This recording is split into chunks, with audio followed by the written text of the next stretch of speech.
I'm Luke Summerhays, and I love Skiddo.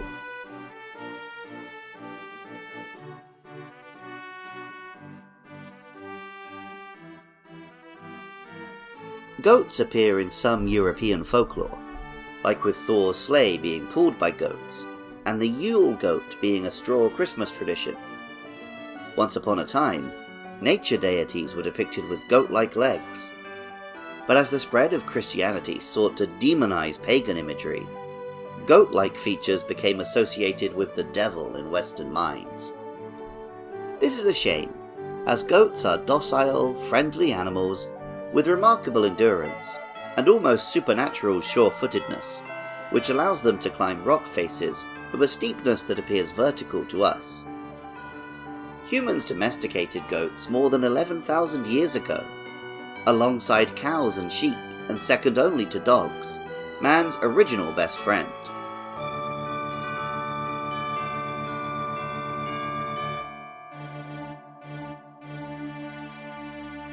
Skiddo is a grass-type goat Pokemon, whose shaggy coat is made of grass, and whose antlers curl up to form perfect handlebars if one wished to ride the Pokemon. Pokemon Scarlet told us, "Until recently, people living in the mountains would ride on the back of these Pokemon to traverse the mountain paths." Goats weren't quite the first animals that humans domesticated, but they were quite early. Earlier than those animals, though, was the domestication of plants, as humans began to farm. By combining a goat and a plant, that explains why Pokemon X says, "Thought to be one of the first Pokemon to live in harmony with humans. It has a placid disposition." And Pokemon Y. "If it has sunshine and water, it doesn't need to eat, because it can generate energy from the leaves on its back." The name, Skiddo, combines Kid, a young goat, with Skidoo, a handlebarred vehicle used primarily on surfaces like snow, where wheels won't do the trick, just as goats can cross where other working animals can't. The Japanese name is Mekl, combining a goat's sound, meh, with bicycle. A Skiddo might be a little small for me or most of my listeners to ride, but they'll have more luck when, at level 32, it evolves into Gogoat. Gogoat is a bigger, sturdier goat, which can be ridden by anyone.